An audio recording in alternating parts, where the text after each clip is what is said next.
السلام علیکم. بسم اللہ الرحمن الرحیم.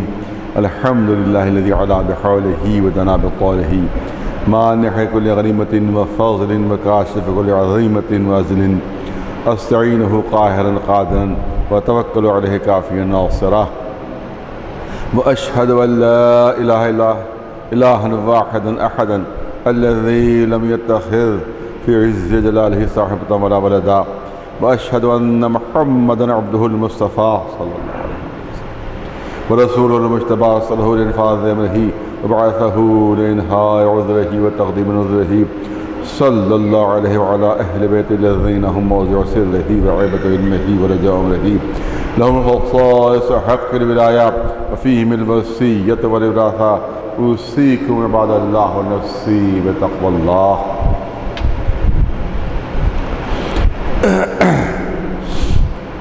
قرآن مجید کی ایک آیہ کریمہ ہے جس کے سلسلے میں کچھ عرض کرنا ہے، بزرگوں کے ارشادات اور بیانات سے استفادہ کرتے ہوئے. دیکھیے، ہمارے ذاکرین کا عام طور سے جو عوام ہیں ان میں ایک تصور یہ پھیلایا جا رہا ہے کہ بس عقیدہ اچھا ہونا چاہیے، مولا کا ماننے والا ہونا چاہیے، مولا کا چاہنے والا ہونا چاہیے، اس کے علاوہ پھر مزید کسی چیز کی ضرورت نہیں ہے. پھر اسے جہنم چھو بھی نہیں سکتا. اگر مولا کا چاہنے والا ہے تو جہنم خود ہاتھ جوڑ کر دور بھاگے گا اسے کہ تم مولا کے چاہنے والے ہو، میں تمہارے قریب بھی نہیں آ سکتا. تم مولا کے ماننے والے ہو تو ہم سے تم سے کوئی مطلب نہیں. یہاں تک کہ یہ تصور ہے کہ جب منکر نکیر آئیں گے تو انہیں نے اگر سوال کرنے کی ہمت بھی کر لی تو مولا کا چاہنے والا ان کو دو پٹخنیاں دے گا کہ تمہیں ہمت کیسے ہوئی، تمہیں ہم سے سوال کرنے کی ہمت ہی کیسے ہوئی کہ نماز پڑھی کہ نہیں پڑھی، روزہ رکھا کہ نہیں رکھا، حج پر گئے کہ نہیں گئے، ہمت کیسے کی. لہٰذا وہیں پر دو پٹخنیاں ان. یہ عجیب قسم کا تصور و خیال یہ عوام میں بھی اور کچھ ذاکرین میں، علماء کی بات نہیں ہو رہی ہے لیکن ذاکرین کی بات ہو رہی ہے کہ ان میں یہ تصور موجود ہے. لیکن قرآن مجید کی ایک آیت ہے جو بہت غور طلب ہے ہمارے لیے، ہم سب کے لیے. ہم سب، میں اپنے کو شامل کر کے کہہ رہا ہوں کہ ہم سب کے لیے انتہائی غور طلب آیت ہے. وہ آیت کیا ہے؟ یا ایھا الذین آمنوا قوا انفسکم واہلیکم نارا. اللہ کی طرف سے اعلان ہو رہا ہے، اے صاحبان ایمان، اے مومنوں، اے مومنوں، قوا انفسکم واہلیکم نارا، اپنے کو اور اپنے اہل و عیال کو جہنم سے بچاؤ. وقودہ الناس والحجارہ، جہنم وہ جہنم کہ جس کا ایندھن انسان ہے اور پتھر ہے ان کا ایندھن، اور اس کے اوپر ہم نے بہت ہی غیظ و غضب والے فرشتوں کو معین کر رکھا ہے، بہت ہی شدید جو ہیں، اور ان کو ہم نے ان کے اوپر معین کر رکھا ہے. تو یہاں کے اوپر غور طلب مسئلہ یہ ہے کہ ایمان کیا چیز ہے اور مومن کون ہے. سوال یہی پر ہے کہ ایمان کیا چیز ہے اور مومن ہے کون. آپ دیکھیں، ایک چیز ہے اسلام اور ایک چیز ہے ایمان.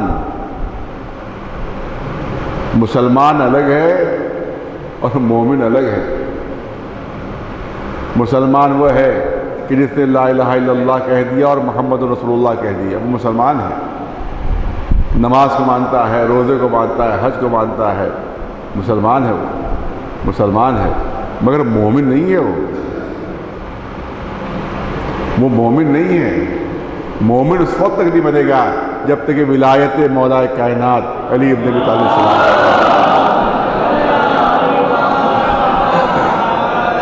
جب تک کہ غدیر کے اعلان کا وہ مقر نہ ہو، اور جب تک کہ وہ غدیر کے اعلان کو نہ مانتا ہو، جب تک کہ مولا نہ مانتا ہو، اپنا امام نہ مانتا ہو، اس وقت تک وہ مومن نہیں.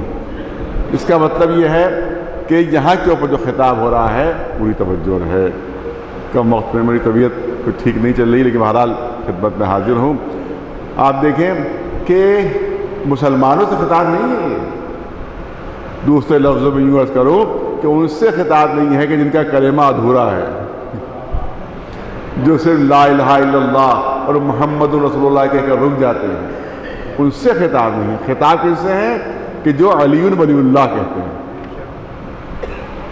کہ جو مولا کی امامت کے قائل، ولایت کے قائل، خلیفہ بلا فصل ہونے کے قائل، کیونکہ ایمان اسی کا نام ہے، ایمان اسی کو کہتے ہیں کہ جب تک کہ مولا علی کی ولایت کا اقرار نہ کرے اس وقت تک وہ مومن نہیں ہے۔ اس کے بعد کہا جا رہا ہے کہ اے صاحبان ایمان جہنم سے اپنے کو بچاؤ۔ پہلے والے ہمارے ذاکرین تو یہ کہتے ہیں کہ جہنم چھو بھی نہیں پائے گا اگر مولا کے ماننے والا ہے، وہ تو اس سے جہنم سے کوئی تعلق ہی نہیں ہے، اور تیری طرف سے اعلان ہو رہا ہے کہ جہنم سے اپنے کو بچاؤ، اور یہ تولا والے ہیں، یہ تبرہ والے ہیں، ان کو جہنم کہاں چھوئے گا؟ ان کو جہنم کہاں چھوئے گا یہ؟ اور تو کہہ رہا ہے پالنے والے کہ ان کو اپنے کو اور اپنے اہل و عیال کو جہنم سے محفوظ رکھو، یہ کیسے؟ تو اس کا مطلب یہ ہے کہ ہماری کوئی غلط فہمی یہاں پر ضرور ہے، یہاں پر ہماری کوئی غلط فہمی ضرور ہے۔ دیکھیے پوری توجہ نظر کرنا چاہتا ہوں، جملہ ایک نظر کرنا چاہتا ہوں۔ دیکھیے جہنم سے اپنے کو بچاؤ، یہ ان سے نہیں کہا جا رہا ہے کہ جو کافر ہیں، پوری توجہ چاہوں گا، کافروں سے نہیں کہا جا رہا ہے، مسلمانوں سے نہیں کہا جا رہا ہے جو ولایت علی کے قائل نہیں ہیں، ان سے نہیں کہا جا رہا ہے۔ کہا کس سے جا رہا ہے؟ کہ جو مولا کی ولایت کے قائل ہیں، کہ اپنے کو جہنم سے بچاؤ، کیونکہ یہ جملہ انہی سے کہا جا سکتا ہے کہ جو اپنے کو بچا سکتے ہیں، جو اپنے کو بچا سکتے ہیں، جو بچ سکتے ہیں، انہی سے جملہ کہا جائے گا۔ اور جو بچ ہی نہیں سکتے اسے کہنا ہے بس ہے کہ اپنے کو بچاؤ۔ جو اللہ کو نہیں مانتا وہ جہنم سے بچ ہی نہیں سکتا، جو مولا علی کی ولایت سے قائل نہیں ہے وہ جہنم سے بچ ہی نہیں سکتا، تو ان سے تو کہنا ہی بیکار ہے کہ اپنے کو جہنم سے بچاؤ، تو خود بخود جہنم میں چلے جائیں گے، وہ خود بخود جہنم حاصل ہو جائیں گے۔ یہ کہنا بتا رہا ہے کہ ان سے کہا جا رہا ہے کہ جہنم سے بچ سکتے ہیں، اور جہنم سے وہی بچ سکتے ہیں کہ جو لا الہ الا اللہ محمد رسول اللہ کے ساتھ علی ولی اللہ کی کہنے والے۔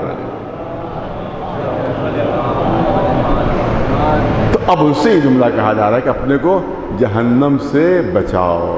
اس کا مطلب یہ ہے کہ اب وہ جملہ صحیح نہیں ہے جو عام طور سے ذاکرین کہتے ہیں کہ بس عقیدہ اچھا ہونا چاہیے، عمل ہو نہ ہو، حج ہو چاہے نہ ہو، نماز ہو چاہے نہ ہو، روزہ ہو چاہے نہ ہو، ہم سے تو کوئی سوال ہی نہیں ہوگا۔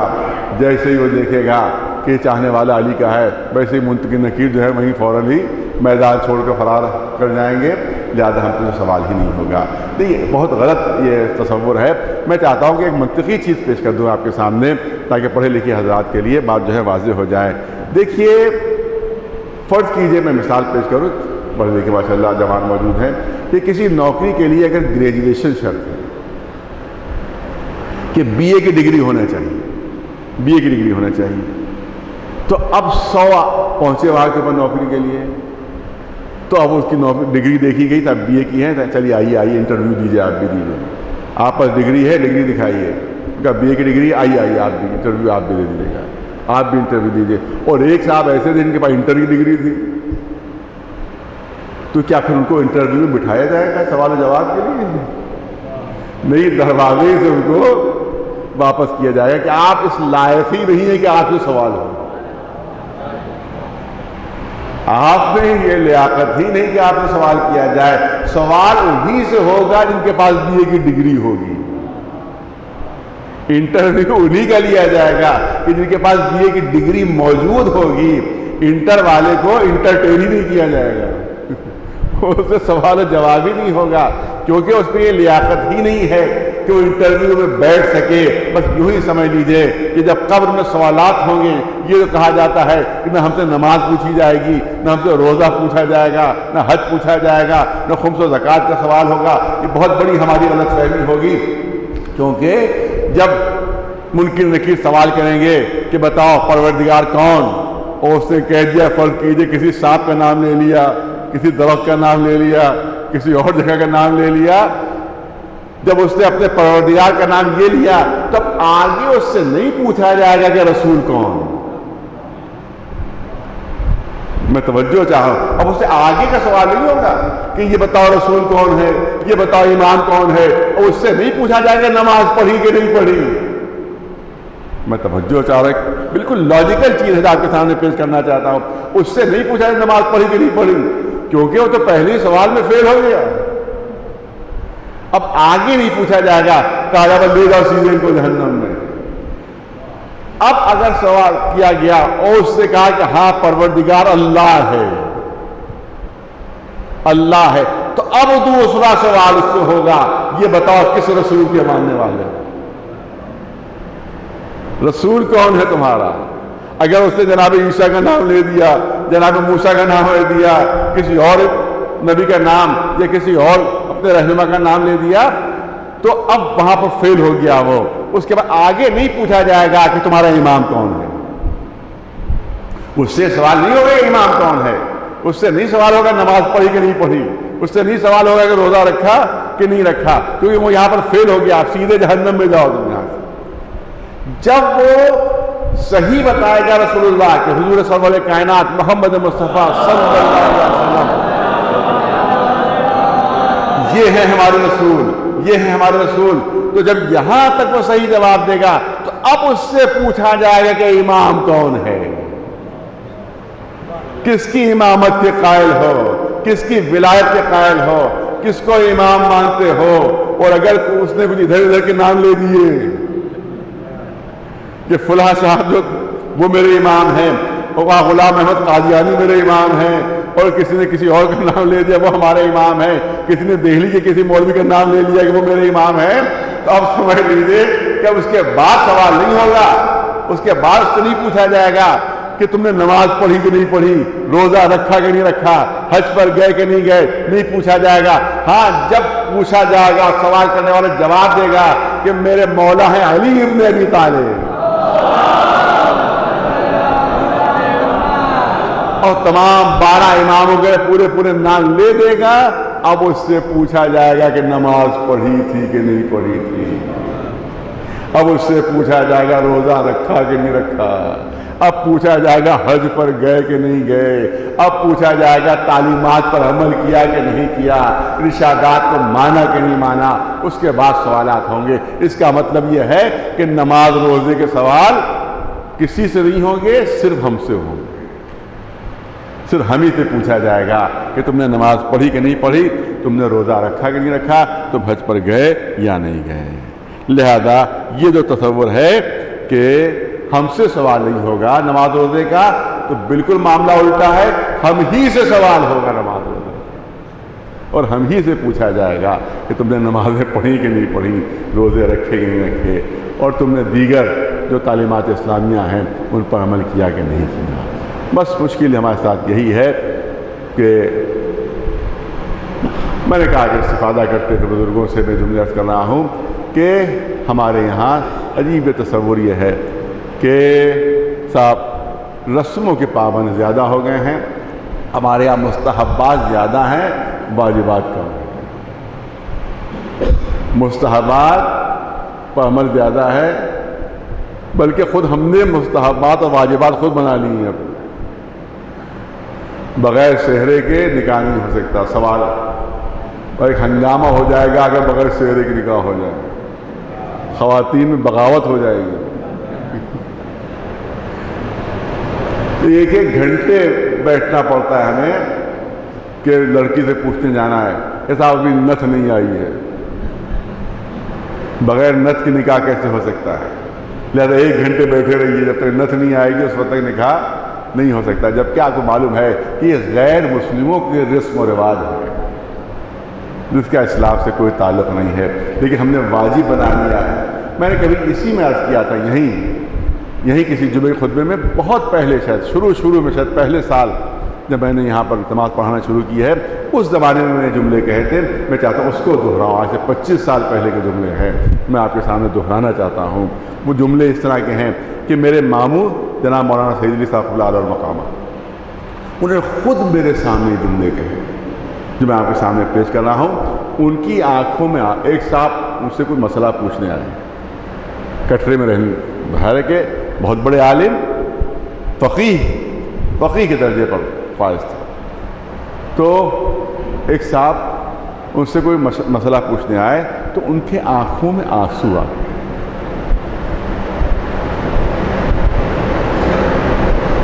میرے ماموں، سگے ماموں، آنکھوں میں آنسو آ گئے۔ وہ گھبرا گیا سوال پوچھنے والا، میں نے کوئی گستاخی کر دی، میں نے کوئی غلط سوال پوچھ لیا، یہ آپ کی آنکھوں میں آنسو کیسے؟ اب جواب ان کا سن لیجئے، ایک فقیہ ہے جو جواب دے رہا ہے۔ جواب کہا کہ آنسو اس لیے نہیں کہ آپ نے کوئی غلط سوال کیا ہے، میری آنکھوں میں آنسو اس لیے آئے کہ 30 سال گزر گئے ہیں، پہلے آدمی آپ آئے ہیں جو شرعی سوال کر رہے ہیں۔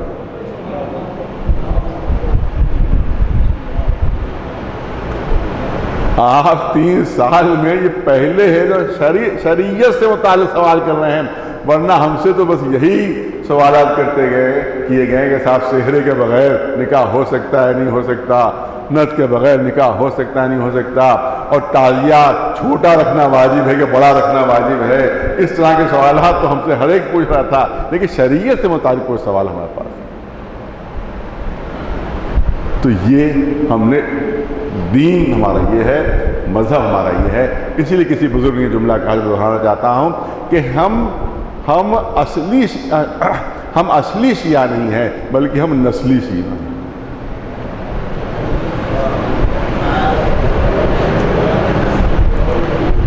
ہم اصلی شیعہ نہیں ہیں بلکہ ہم نسلی شیعہ ہیں۔ اور اس کے لیے پھر ایک دلیل دے دوں، اور اس سے ظاہر ہے کہ بزرگ جو ہیں ہمارے وہ ہمارے جو ہیں مخاطب نہیں ہیں بلکہ اپنے بچے جوانوں سے خطاب ہے کہ آپ دیکھیں کہ نماز عید میں ہر مسجد بھری ہوئی تھی، بلکہ بعض علاقے ایسے ہیں جہاں 2 شفٹوں میں نماز ہوئی، 2 شفٹوں میں عید کی نماز ہوئی، 2 شفٹوں میں ہوئی عید کی نماز۔ لیکن صبح میں کتنا مجمع تھا اسی مسجد میں، ظہرین میں کتنا مجمع تھا اسی مسجد میں، مغربین میں کتنا مجمع تھا اس مسجد میں۔ اس مجمع سے جو عید کی نماز پڑھ رہا تھا، اگر آپ اس سے سوال کرتے کہ مسجد میں کھڑے ہوئے ہو قسم کھا کر بتاؤ کہ صبح کی نماز پڑھی تھی تم نے کہ نہیں پڑھی،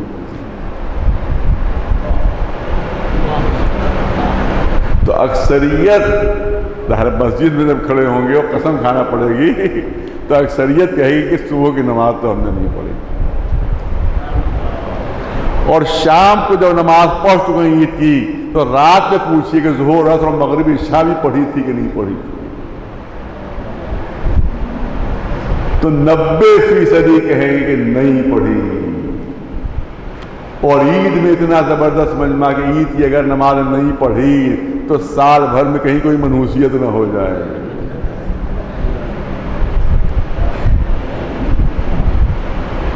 سال بھر میں کوئی منحوسیت نہ ہو جائے، کوئی بلا نازل نہ ہو جائے کہ اس سال عید کی نماز نہیں پڑھی، تو یاد رکھیے کہ عید کی نماز مستحب ہے، مستحب چھوڑنے پر بلا نازل نہیں ہوتی، واجب چھوڑنے پر بلا نازل ہوتی۔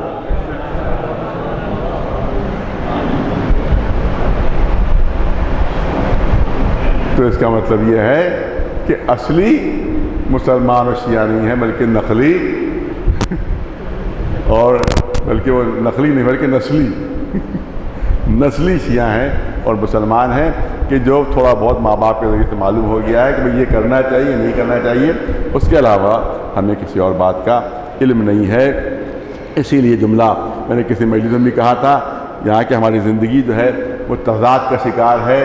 ہم اہل بیت کے ماننے والے ہیں، اہل بیت کو مان رہے ہیں مگر ان کے احکام کو نہیں مان رہے ہیں، ان کے ارشادات کو تسلیم نہیں کر رہے ہیں، اہل بیت کے سامنے محبت سے سر تو جھکائے ہوئے ہیں لیکن ان کی تعلیمات کے سامنے ہمارا سر نہیں جھکا ہوا ہے، اور اس وقت تک جہنم سے ہم نہیں بچ سکتے کہ جب تک کہ عقیدے کے ساتھ ساتھ ہمارا عمل بھی صحیح نہ ہو۔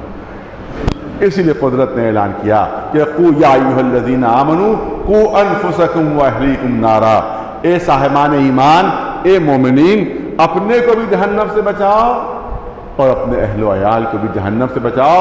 دیکھو ایمان نام ہے، ایمان نام ہے عقیدے کا، اور تقوی نام ہے عمل کا۔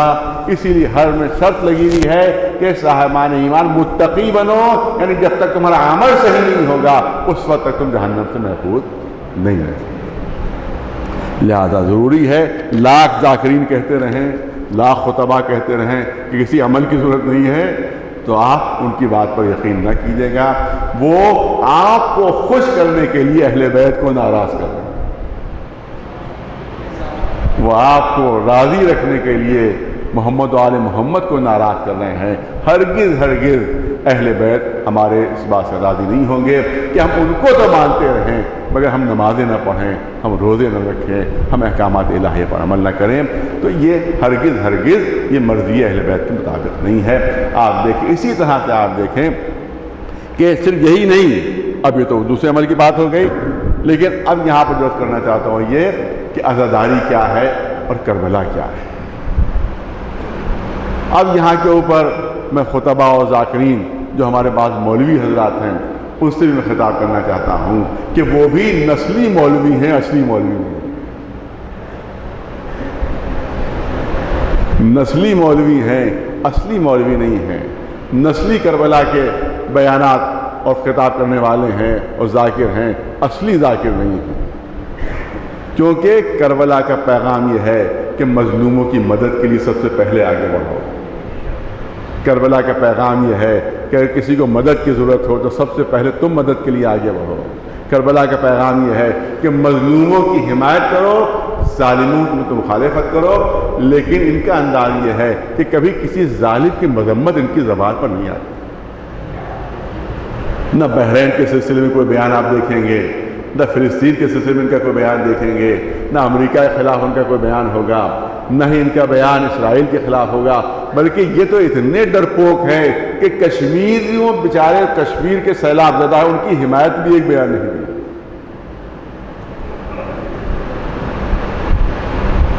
بھئی کیمپ اگر تمام علماء کی طرف سے اعلان ہو گیا ہوتا کہ آپ کشمیریوں کی مدد کیجئے تو میں تو سمجھتا ہوں صورتحال کچھ اور ہوتی، صورتحال کچھ اور ہوتی اور بہت زبردست مدد ہو جاتی کشمیریوں کی۔ لیکن کسی ایک کا بیان دیکھا آپ نے کہ جو کشمیر میں تباہ شدہ ہیں ان کی مدد قوم کو کرنا چاہیے؟ کسی ایک کا بیان نہیں۔ ایسا ڈر رہیں کہ کہیں کشمیریوں کی حمایت کا الزام نہ آ جائے، کہ ہمارا ریکارڈ خراب نہ ہو جائے، لہذا مظلوم کشمیریوں کے لیے کسی ایک کا بیان آپ کو نہیں ملے گا کہ کسی نے کوئی بیان دیا ہو کہ ان کی مدد جو ہے واجب و لازم ہے۔ اور بہرحال تقریباً 2 ہفتے سے زیادہ وہ کیمپ لگا رہا، لیکن جتنی امید تھی اس سے کہیں زیادہ کم لوگوں نے اس میں مدد کی۔ اور بڑی شرم کی بات ہے جو میں کہنا چاہتا ہوں کہ لوگوں نے کپڑے دیے، بہت بڑی تعداد میں دیے کپڑے انہوں نے، مگر وہ کپڑے زیادہ تھے کہ جو استعمال کے لائق نہیں تھے، اور وہ کپڑے کم تھے جو استعمال کے لائق تھے۔ یعنی جتنا گھر کا کوڑا تھا انہی نے سمیٹ کر کشمیریوں کے لیے وہاں پر پوٹلیوں میں پہنچا دیا۔ اب جو کھولا جاتا تھا، بعض پوٹلیاں جب کھولی جاتی تھیں تو اتنی بدبو اس میں سے آتی تھی کہ لگتا تھا کئی سال سے جو کپڑے نہیں دھلے تھے استعمال نہیں ہوئے۔ وہ انہوں نے ان مظلوم کشمیریوں کے لیے منتخب کیا۔ آپ یاد رکھیں کہ کشمیری جو اس وقت مدد کے محتاج ہیں، ان میں بعض ایسے جو لکھپتی ہیں، بعض ایسے ہیں کہ بہت بڑے دولت مند، مگر سب کچھ ان کا تباہ ہو گیا، سب کچھ تباہ ہو گیا۔ بہت کم ایسے، مشکل سے میرے خیال میں ہزاروں ہزار جو کپڑے آئے، شاید 100 جوڑے ایسے ہوں گے جو نئے ہوں گے،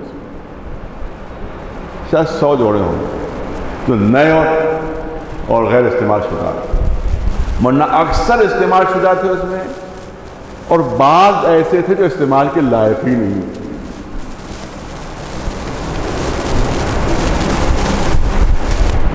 تو اب ظاہر ہے کہ اسی سے اندازہ ہوتا ہے کہ ہم نے کربلا سے کیا سیکھا ہے، اہل بیت کی تعلیمات سے ہم نے کیا سیکھا ہے کہ جہاں 3 دن کے فاقے گوارا مگر غریبوں کو اپنے سامنے کا کھانا اٹھا کر دے دیا تھا، کبھی مسکین کو، کبھی یتیم کو، کبھی اسیر کو۔ یہاں پر علماء بیان کرتے ہیں، انہی کا بیان کیا ہوں نقطہ آپ کے سامنے پیش کر رہا ہوں کہ پہلے دن جو آیا وہ مسکین ہے، دوسرے دن آیا یتیم ہے، تیسرے دن جو آیا وہ اسیر ہے۔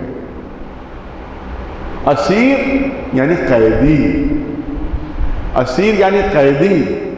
اس زمانے میں قیدی جو غیر مسلم، جو جنگ میں گرفتار ہو جاتا تھا تو اس کو اسیر کے طور پر رکھا جاتا تھا اور اس کے کھانے پینے کا اہتمام مسلمانوں کے اوپر ہوتا تھا۔ تو اسیر کا لفظ بتا رہا ہے کہ جو تیسرے دن فاقے کے اوپر جو مانگنے آیا ہے وہ مسلمان نہیں ہے، غیر مسلم ہے۔ اور اہل بیت نے 3 دن کا فاقہ برداشت کر کے ایک غیر مسلم ہو کے یہ مدد کی۔ اور ہمارا عالم یہ ہے کہ ہمارے شیعہ مومن وہاں پر فاقوں سے ہیں۔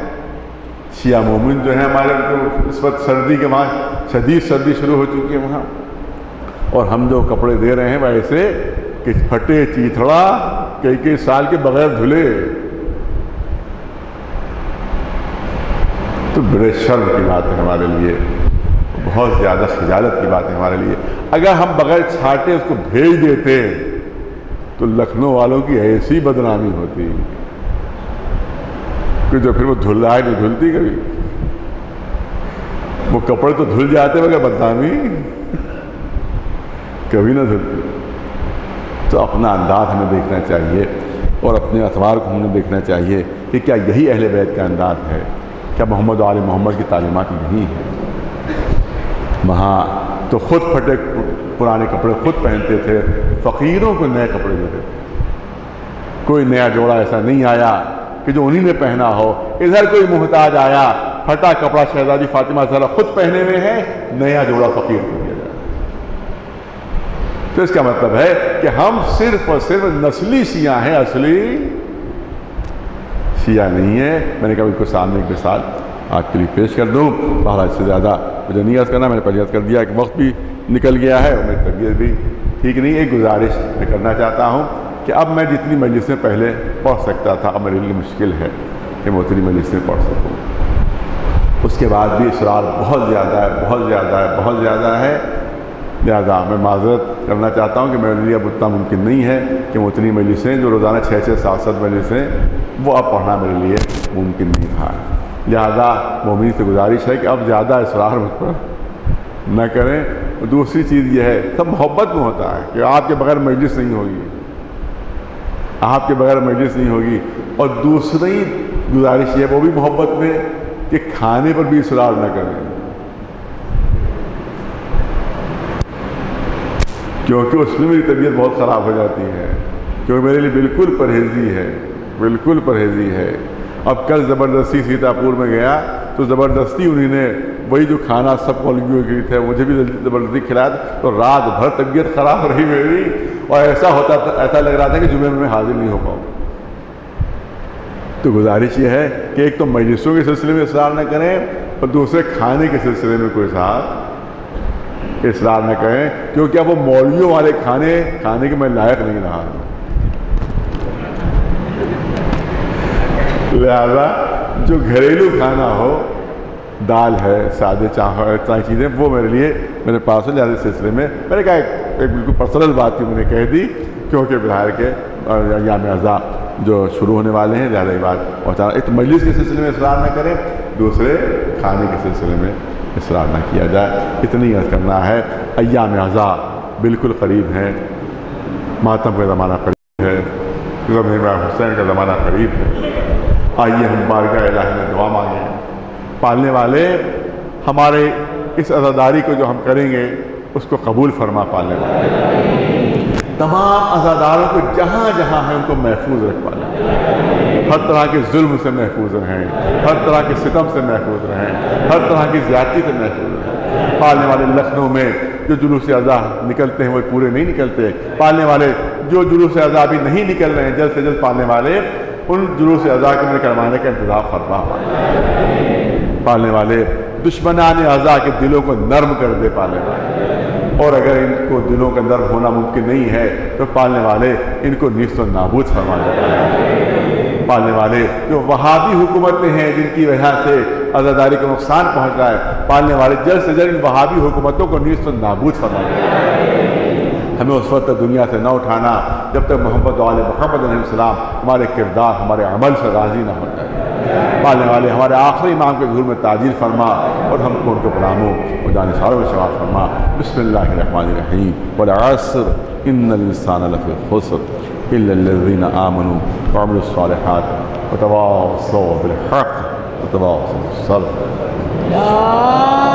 اللهم صل على محمد وآل محمد اللهم صل على محمد وآل محمد اللهم صل على محمد وآل محمد واجل فرجهم واجلنا معهم وزدنا مقتهم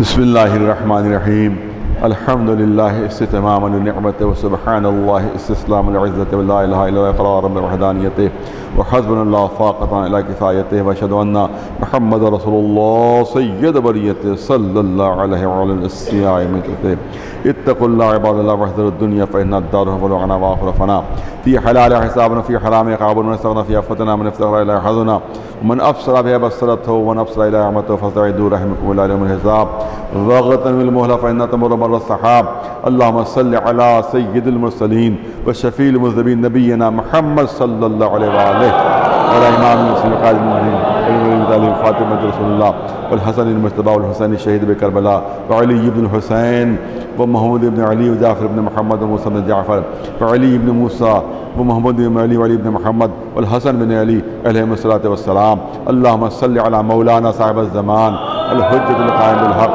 المنتظر المهدي عليه السلام إن الله يأمر بالعدل والإحسان وإيتاء ذي القربى وينهى عن الفحشاء والمنكر والبغي يعظكم لعلكم تذكرون